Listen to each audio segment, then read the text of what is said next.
Assalamualaikum warahmatullahi wabarakatuh.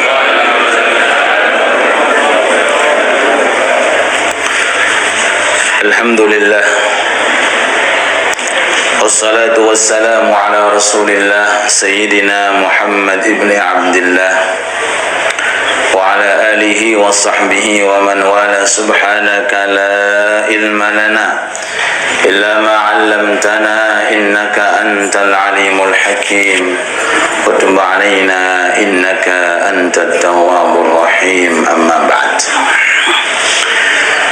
Para rawuh ingkang kawula mulyakaken, sesepuh bini sepuh, seluruh jajaran takmir musalla Darussalam dan segenap para jamaah sekalian, mudah-mudahan Allah memberikan kepada kita umur yang panjang serta berkah, dan semoga Allah Ta'ala menjadikan diri kita orang-orang yang ahli istiqamah dan dianugerahi oleh Allah Ta'ala ilmu yang banyak, yang manfaat, dan semoga dengan ilmu yang manfaat itu Allah Subhanahu wa Ta'ala menjadikan kita orang-orang yang bisa mengamalkan ilmu tersebut. Amin ya rabbal alamin secara istiqamah. Amin ya rabbal alamin. Hadirin hadirat yang dirahmati Allah Subhanahu wa Ta'ala, materi malam ini adalah materi yang berkaitan tentang faedah atau hasil yang didapatkan ketika seseorang itu mengkonsumsi makanan yang halal atau rezeki yang halal. Kita tahu bahwa mencari ilmu hukumnya wajib. Talabul ilmi fariidatun ala kulli muslim wa muslimah. Mencari ilmu itu hukumnya wajib. Begitu pula mencari rezeki yang halal, hukumnya juga wajib. Dalam sabda Nabi Muhammad sallallahu alaihi wasallam, talabul halal wajibun ala kulli muslim. Mencari rezeki yang halal itu setiap orang muslim hukumnya adalah wajib. Sebagaimana orang ketika ibadah maka dituntut untuk mengetahui cara ibadah tersebut, yaitu dengan mencari ilmunya. Begitu pula ketika seseorang itu hendak beribadah, maka dituntut pula kekuatan yang digunakan untuk beribadah berupa makanan juga harus makanan yang halal. Allahumma salli ala Muhammad. Terkait tentang ini pembahasan, Allah Subhanahu wa Ta'ala menyebutkan di dalam Al-Quran perintah mengkondisikan makanan yang halal sebelum ibadah. Kita ini ibadah, sholat, baca Quran, ngaji, tahajud, haji, kata. Sebelum itu, syariat Islam memerintahkan kepada kita untuk mengkondisikan makanan dan minuman yang dijadikan sebagai kekuatan untuk beribadah. Dan perintah ini bukan hanya untuk kalangan orang mukmin saja, tapi bahkan dari kalangan para anbiya, para mursalin, orang-orang yang top pula juga diperintahkan oleh Allah Ta'ala sama sebelum ibadah untuk berhati-hati mencari rezeki yang halal. Semoga rezeki kita diberkahi oleh Allah, dan semoga rezeki kita dipermudah oleh Allah. Amin ya rabbal alamin. Firman Allah Subhanahu wa Ta'ala yang mengandung kesamaan, ya ayyuhar rusul kulu minat thayyibat wa'malu salihah. Wahai para utusan, monggo. Ya ayyuhar rusul, wahai para utusan, wahai para nabi, kulu minat thayyibat, makanlah dari makanan yang halal, wa'malu sholihah, baru setelah itu beribadah. Kenapa perintah ibadah dikaitkan tentang anjuran keharusan untuk mencari rezeki yang halal? Karena ada ikatannya. Ini ayat khusus untuk para nabi dan para rasul. Ayat yang lain mendekati kesamaan untuk orang-orang mukmin. Ya ayyuhalladzina amanu kulu min thayyibati ma razaqnakum washkurulah. Wahai orang-orang yang beriman, berarti selain para nabi dan para rasul, makanlah dari hasil kalian yang halal, dan kemudian bersyukurlah alias beribadahlah kepada Allah Subhanahu wa ta'ala. Terus sebelum kita berupaya untuk melakukan ibadah apa saja, sebelumnya harus dipikirkan, aku tadi makan, aku tadi minum, itu halal atau tidak halal? Pakaianku ini halal atau tidak halal? Kendaraan yang aku gunakan tadi hasil dari halal atau tidak halal? Karena hadirin hadirat yang dirahmati Allah Subhanahu wa ta'ala, Imam Ali Zainal Abidin mengatakan, menolak barang yang syubhah. Atas barang syubhah, barang syubhah itu remeng-remeng, gak jelas, remeng-remeng, halal atau haram, itu syubhat. Nek halal jenenge halal pasti, nek haram jenenge haram pasti, tapi niki napa? Remeng-remeng, syubhat. Enggak jelas kehalalannya, enggak jelas keharamannya.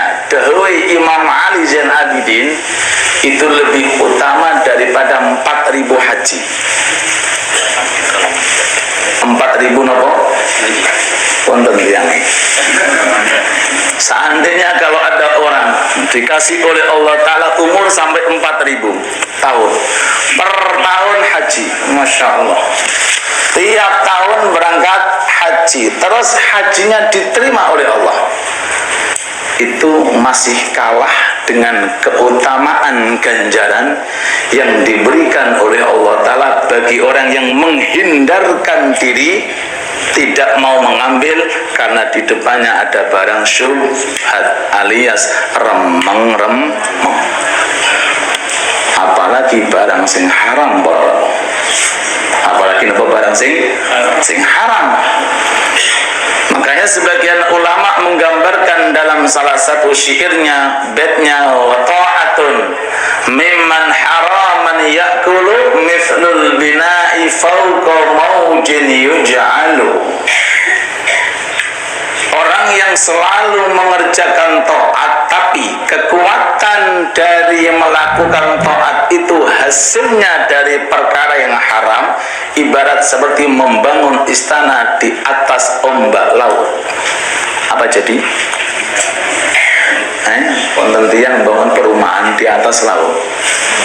Ini bangun laut di atas ombak laut. Sampai hari kiamat saya kira nggak mungkin terbangun. Kenapa? Salah bangun nih. Bangun kok di atas lautan, apalagi di atas ombak nopo laut, nggak mungkin akan terbangun. Maaf, ibadah sebesar apapun kita, ngapunten, taat semacam apapun yang kita lakukan, pertama kali yang dinilai dari mana kekuatan dari orang yang telah melakukan taat dan ibadah. Kalau seandainya makanannya jelas dari yang haram, minumannya atau mungkin pakaiannya atau mungkin kendaraannya, naudzubillah, maka tersia-sia ibadah yang telah dilakukan. Naudzubillah, mudah-mudahan kita dijaga oleh Allah dan dan semoga kita digolongkan termasuk orang-orang yang dibersihkan rezeki kita dari hal-hal yang diharamkan oleh Allah Subhanahu wa ta'ala. Ada salah satu orang, ini cerita di dalam kitab syarahnya hadis Arba'in Nawawiyah karangan Sayyid Abdullah Al-Jurjani. Ada salah satu orang ziarah kepada orang soleh,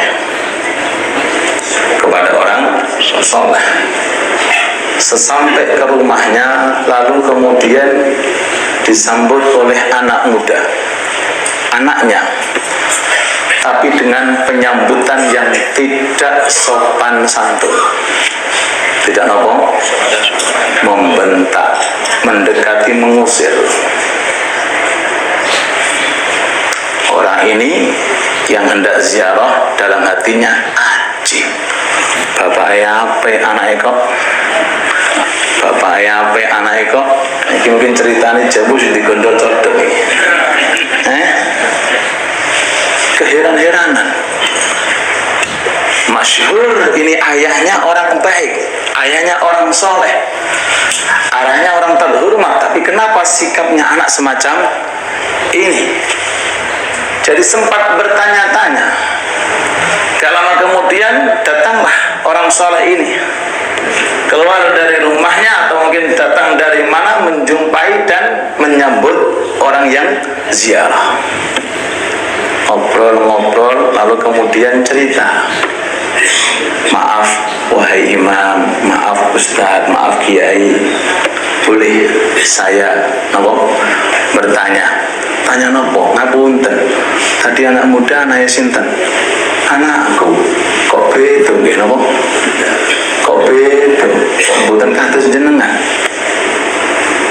Tiang soleh cerita, memang itu salahku, nopo? Salahku. Dahulu saya pernah, entah itu dari mana makanan, saya nggak tahu, yang penting saya makan. Saya nggak tahu apakah halal ataukah haram. Saya makan, setelah saya makan, saya masuk kamar dengan istri saya melakukan hubungan suami. Jadi ini koyo loh, ngono modele.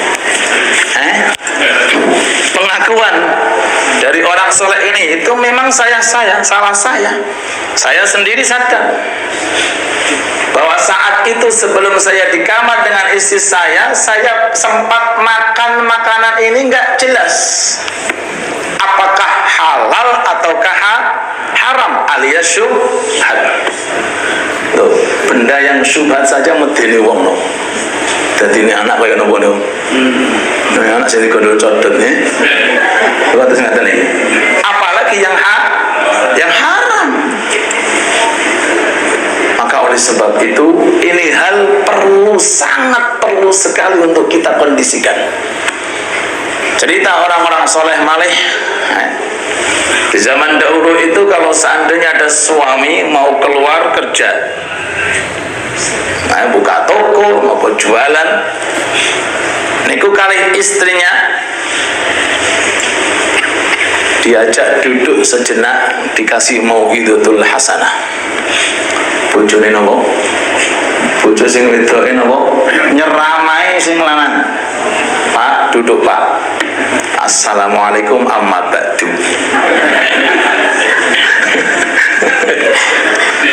Assalamualaikum amma ba'du. Tuh istri sama nggih ngoten napa mboten wallahu alam. Nggih ngoten nggih. Tapi amma ba'du ini beda nggih. Assalamualaikum amma ba'du. Bapak di luar nyari uang, saya sebagai istri dan anak-anak tidak tahu. Yang penting pokoknya ketika bapak itu datang ke rumah, yang jenengan kasih, ya itulah yang saya makan. Tapi saya sebagai istri dan anak gak tahu dari mana bapak dapatkan. Wallahu a'lam. Saya tidak perlu mengecek, mengoreksi, suudzon, tidak perlu. Tapi bapak yang lebih harus hati-hati.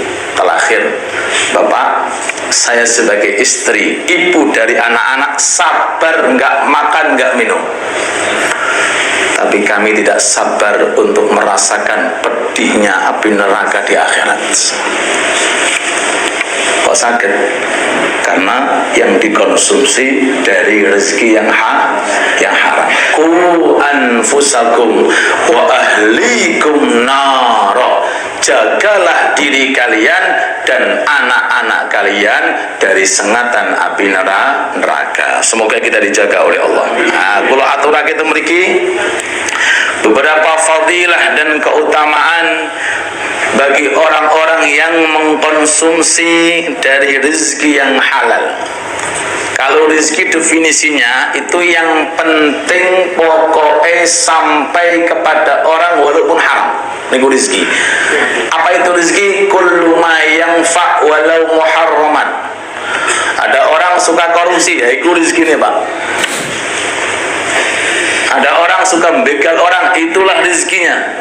Jadi rezeki itu tidak harus yang halal. Pokoknya yang penting sampai kepada orang. Yang halal, yang haram namanya apa? Rezeki. Kullu ma yanfa' walau muharraman. Apa yang manfaat bagi orangnya walaupun itu hasilnya dari sesuatu yang diharamkan oleh Allah Subhanahu wa ta'ala. Jadi kalau ada orang seandainya ahli mencuri, ya rezekinya dari curian itu. Na'udzubillah.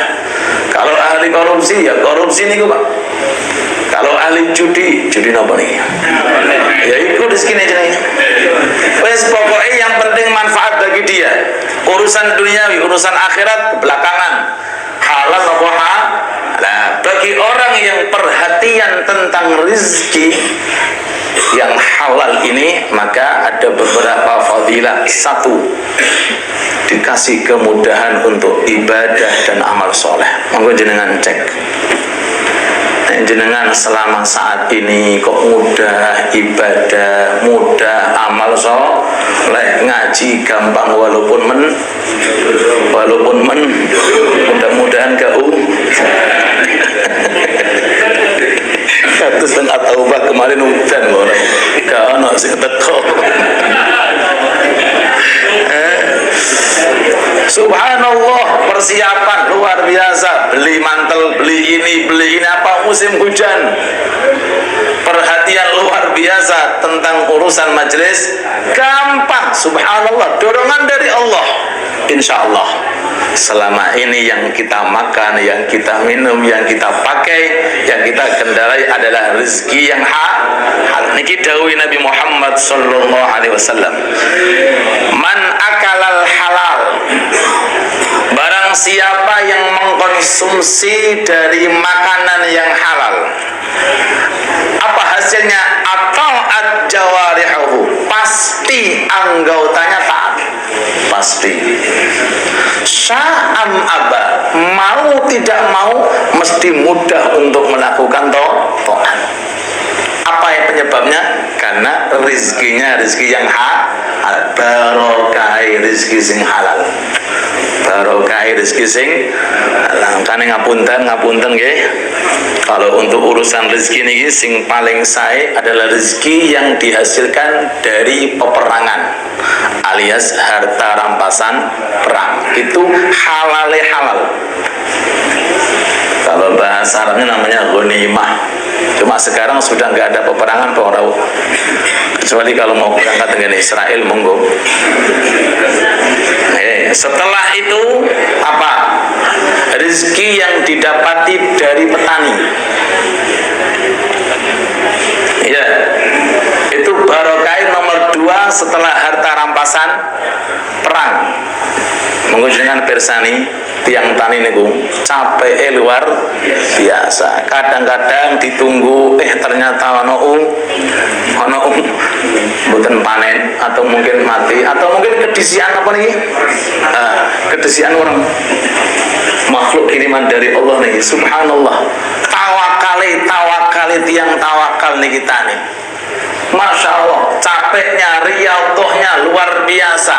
Sehingga hasil dari pertanian bagi yang cocok tanam itu merupakan rezeki yang barokah nomor 2. Yang ketiga, hasil dari kerajinan tangan. Damel sapu lidi, damel napa niku dijual. Apa di damel botol nih diju, buat damel papeng diju, buat damel baju diju. Nah, hasil dari kerajinan apa? Tangan. Nggih Pak Latif nggih. Hasil dari kerajinan tangan. Yang ketiga baru hasil dari dagang. Jadi hasil daripada dagang itu level nomor 4. Tapi walaupun semacam itu, Nabi Muhammad SAW itu usahanya berdagang. Ini adalah derajat dan urutan daripada keberkahan dari rezeki yang disiapkan oleh Allah. Pertama harta rampasan perang, kemudian kedua cocok tanam, kemudian kerajinan tangan, dan kemudian yang keempat apa diwau? Tijarah, berdagang. Kita kembali. Atau jawarihuhu, kalau yang dimakan itu barang yang halal, kehalalannya jelas, pasti mau tidak mau orangnya akan terdorong untuk mudah melakukan amal soleh. Sebaliknya, waman akalal haram, barang siapa yang mengkonsumsi rezeki yang haram, rezeki yang apa? Haram. Baik itu zatnya haram, seperti menjual barang-barang yang diharamkan oleh Allah, seperti sabu-sabu apa niku, sabu-sabu bel koplo barang apa niku, arak, khamr, niku zate haram. Walaupun pakai transaksi yang sah, nek zate haram tetap nopo haram. Ini jelas. Termasuk juga yang kedua adalah sistem dan caranya yang haram. Kalau zatnya ini dia halal, tapi karena sistemnya ini haram, maka berubah menjadi haram. Contohnya, jual beli setelah azan yang kedua di hari Jumat. Hati-hati, itu hukumnya haram walaupun sah. Setelah azan yang kedua, saat khatib di atas mimbar, isi dodolan. Isi apa? Dodolan. Bagi orang yang wajib untuk berangkat Jumatan, dan si pembeli juga punya kewajiban untuk berangkat ke Jumat. Adapun perempuan dengan perempuan loss, tidak ada masalah karena memang perempuan tidak ada kewajiban untuk berangkat Jumatan. Nah, dari sini mari kita perhatikan, kadang-kadang ya Allah, khatib sudah naik mimbar, masih kadang-kadang kita lihat di mana-mana ada transaksi. Itu halal. Orangnya ada yang jual, yang beli juga ada, uangnya ada, bendanya ada, tapi karena waktunya tidak sesuai, maka hukumnya haram. Adapun transaksi setelah adzan yang pertama, tadi adzan yang kedua, maka jatuh transaksi hukumnya makruh. Makruh, bukan haram. Walaupun enggak haram, tolong dihindari, karena sesuatu yang makruh itu menghilangkan yang namanya barokah. Salat banyak makruh yang dilakukan, pahalanya berkurang. Naudzubillah. Wa man akalal haram asad jawarihuh, orang yang selalu mengkonsumsi barang yang haram, badane ibadah niki abot, dipaksa-paksa tetap abotan. Dari mana itu? Beratnya yang telah berada di dalam dirinya. Karena apa? Dagingnya dari hasil yang haram. Daging kalau pakaian bisa dibakar selesai, daging merorot. Kalau sudah masuk ke dalam tubuh, daging berubah menjadi darah, berubah menjadi daging. Naudzu, apa penyebabnya? Karena yang dikonsumsi adalah rezeki yang tidak halal. Sekali lagi kita berdoa, nas'aluka ilman nafi'an wa nas'aluka rizqan katsiran halalan thayyiban mubarakan fi bi rahmatika ya arhamar rahimin. Ini pertama. Karena ini masalah sangat penting Pak Rawuh. Karena kita tiap hari mau tidak mau pasti akan mengkonsumsi sesuatu dari makanan, minuman atau pakaian. Semoga dijaga oleh Allah. Yang kedua, nek pengen dungone kabul. Pengen apa? Dungone dikabulkan oleh Allah. Ya selain kita perlu waktunya kapan, selain kita perlu lafal-lafal yang perlu kita gunakan, kita juga penting, lebih penting itu isinya perut. Isinya apa? Perut. Okay. Kalau isinya perut ini hal yang halal, insya Allah doanya akan mudah diijabahi oleh Allah. Datang salah satu sahabat namanya Sa'ad bin Abi Waqqas, matur kepada Kanjeng Nabi, ya Rasulullah, wahai Rasul sallallahu alaihi wasallam, tolong saya dikasih teori bagaimana biar doaku ini cepat tajam. Nek doa langsung top chair, napa? Faham top chair? Langsung mandi top chair. Rasulullah tidak menyarankan pakai kata-kata Rabbana, pakai kata-kata Allahumma, pakai doa Quran, pakai enggak. Juga tidak menyarankan perhatikan waktunya kalau akhir malam, walaupun itu hal terpenting. Tapi nasihat Rasulullah, ya Sa'ad atib mat'amak takun mustajabat da'wah. Hei Sa'ad, perhatikan isi perut. Atib mat'amak, perhatikan isi perut. Kalau halal mesti enak, tapi kalau enak belum tentu. Gini apa nggih?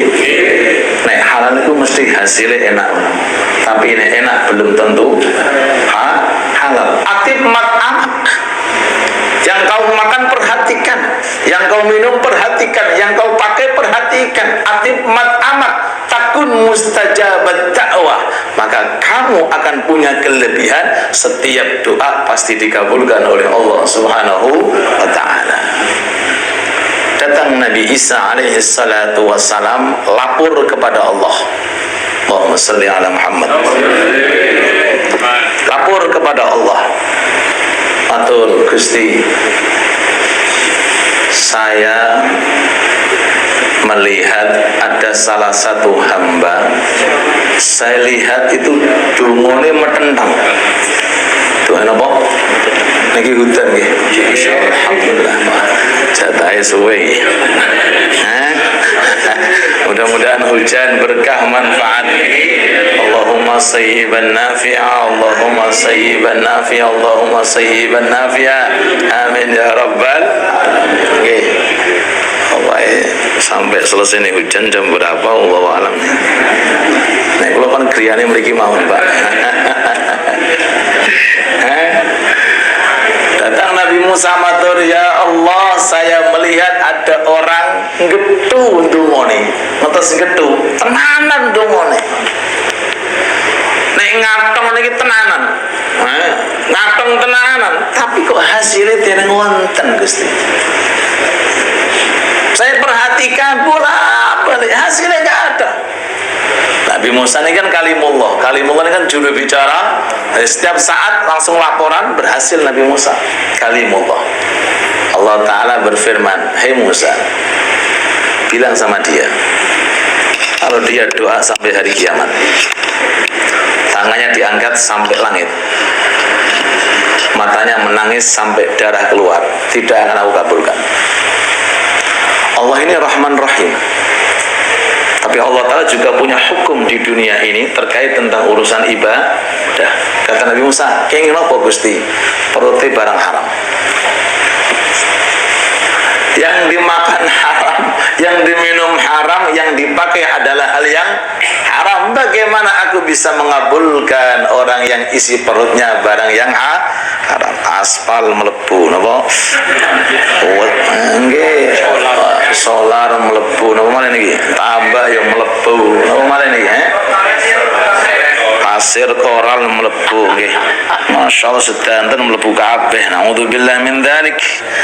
Maka sekali lagi ayo kita perhatikan nggih, karena itu itu nanti dampaknya akan menjadi darah daging. Kalau sudah jadi darah daging, jangan pikir lagi mawon. Kullu lahmin nabata min suhtin fannaru aula bih. Kalau sudah ada daging isinya barang yang halal, di akhirat kemana tempatnya? Sedangkan surga itu adalah hanya untuk orang-orang yang bersih dari noda nopo kemaksiatan. Naudzubillah. Yang terakhir, orang yang selalu mengkonsumsi dari perkara yang halal ini, maka Allah Ta'ala akan memberikan kelebihan kepada hatinya, khususnya kalau sampai waktu 40 hari. Selama 40 hari ternyata yang dikonsumsi hal-hal sing halal. Nah, maksudnya ya mau nggak mau kita harus usaha dan kita harus kondisikan, karena kita sendiri yang akan menghasilkan daripada rezeki. Kalau selama 40 hari orang yang ketika makanan masuk ke dalam perut itu adalah rezeki yang halal, maka hatinya akan dikasih cahaya oleh Allah. Amin Allahumma amin. Terus kemudian Allah Ta'ala memberikan kelebihan kepada lisannya, sehingga yang dikatakan itu kata-kata yang mengandung suatu hikmah. Diatur oleh Allah Ta'ala barokah rezeki yang halal, sehingga kata-katanya yang keluar tidak ada kecuali kata-kata ingkang diridhai oleh Allah Subhanahu wa ta'ala. Niki dawuh Nabi Muhammad sallallahu alaihi wasallam, man akalal halala arba'ina yauman. Kalau ada orang sampai 40 hari yang dimakan adalah harta yang halal, rezeki yang halal, nawwarallah qalbah, maka hatinya akan dikasih cahaya oleh. Kalau sudah hati bercahaya, berarti dikasih kemudahan untuk kemasukan taufik dan hidayah. Kemudian dampak baiknya dikasih kemudahan untuk ibadah dan amal yang soleh, karena hatinya bercahaya. Jadi kalau dibalik, kalau orang itu makannya makan yang haram, berarti hatinya dikasih nopo? Gelap oleh Allah Ta'ala, petang dedet, akhirnya nggak tahu mana yang baik, mana yang buruk. Apa penyebabnya? Karena isinya adalah sesuatu yang diharamkan oleh Allah. Wa ajrayana bi al-hikmah min qalbihi ala lisanih.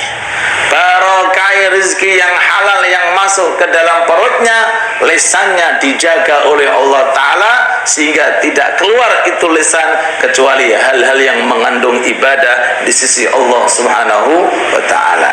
Gampang maca Quran, gampang untuk berzikir, gampang untuk salam, dikasih kemudahan untuk senyum, dikasih kemudahan untuk menyapa dengan sapaan yang baik. Pokoknya yang keluar dari lisannya ini hal-hal yang baik. Berarti kalau dibalik, maaf, kalau ada orang ini masya Allah,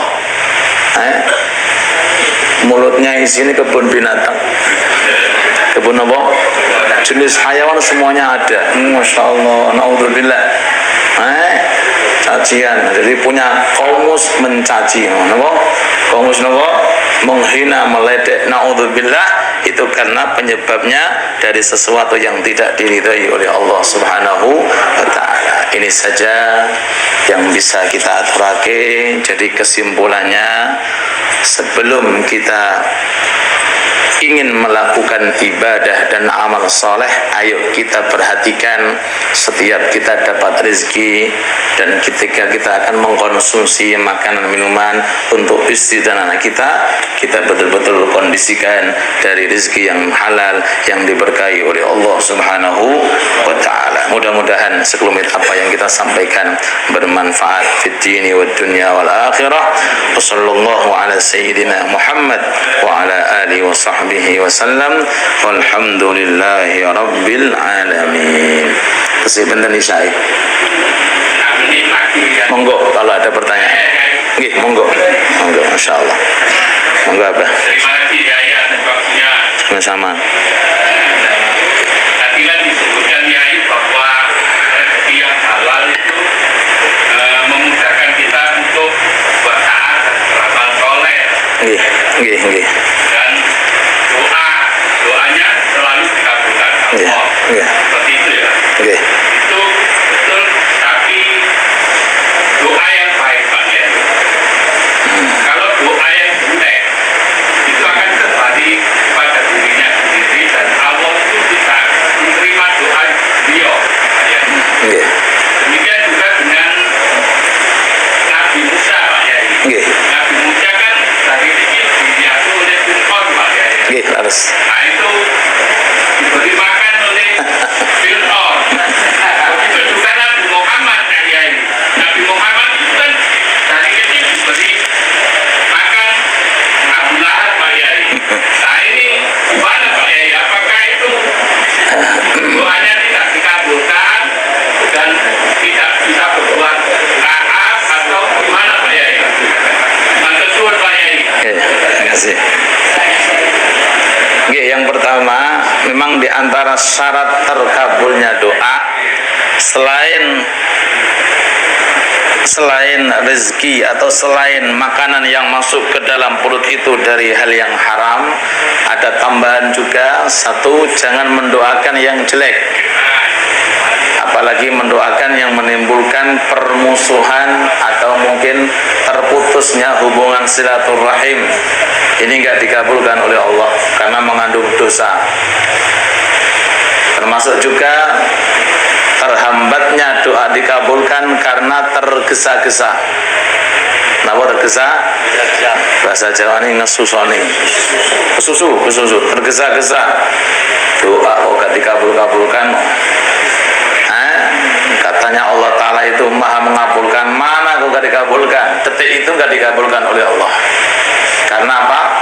Menggesa-gesai Allah Subhanahu wa Ta'ala. Itu tambahan dari Al-Fakir. Jadi kalau doa itu mengandung dosa, maka tidak akan dikabulkan oleh.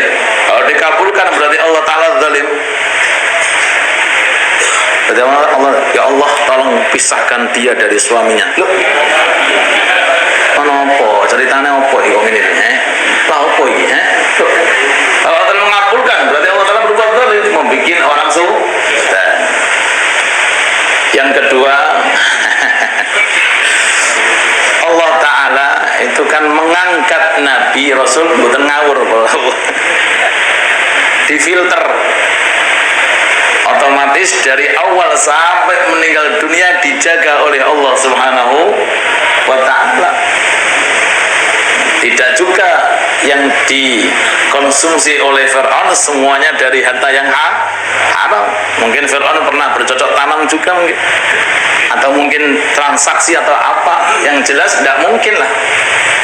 Tidak mungkin Allah Ta'ala itu menjadikan seorang nabi dari permulaan sudah diberikan hal-hal yang mengandung haram. Bahkan Nabi Muhammad SAW itu dirawat pertama oleh Abu Lahab, tenggene ini ibunya, kemudian Halimatus Sa'diyah, kemudian Abdul Muttalib, kemudian Abu Talib, bukan Abi Lahab, Abu Talib. Dan itu semuanya diyakini pasti apa yang masuk ke dalam perut Nabi Muhammad SAW pasti sesuatu yang jelas halale. Kalau haram tidak mungkin jadi nabi, tidak mungkin jadi rasul. Saya punya cerita unik. Ini bukan nabi, bukan rasul. Di bawahnya wali min auliyaillah, kekasih Allah Ta'ala.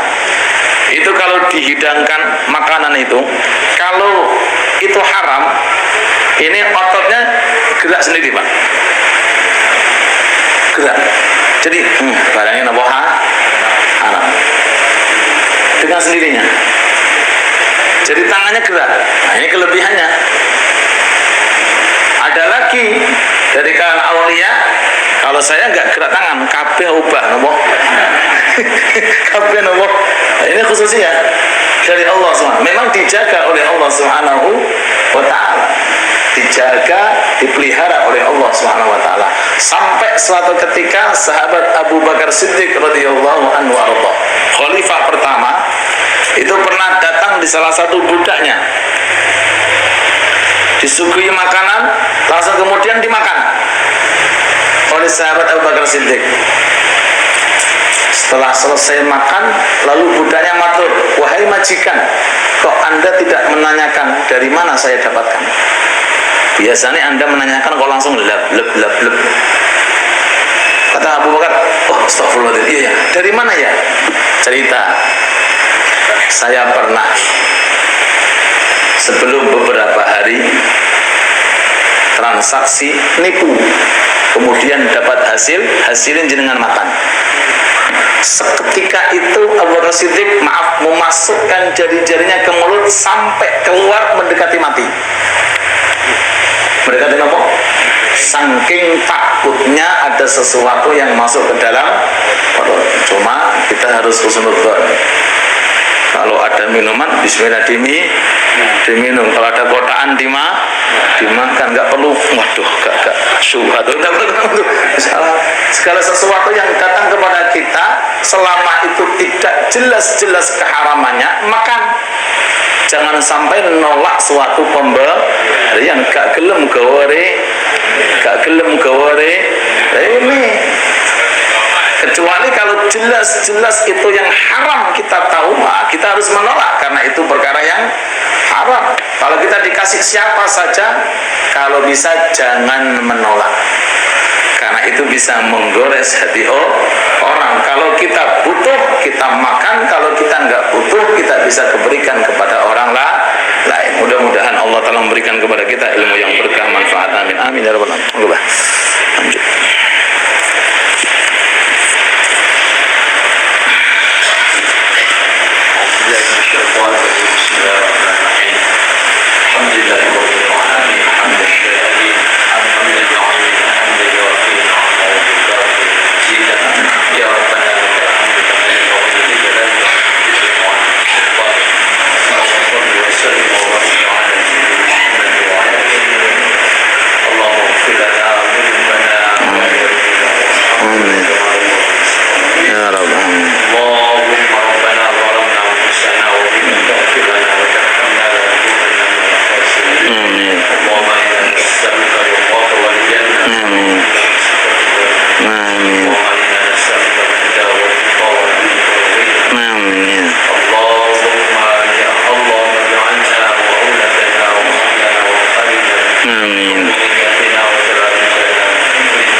Monggo Pak, unjuk Pak, tapi apa? Sampun kula unjuk di bawah. Nggih, monggo joinan.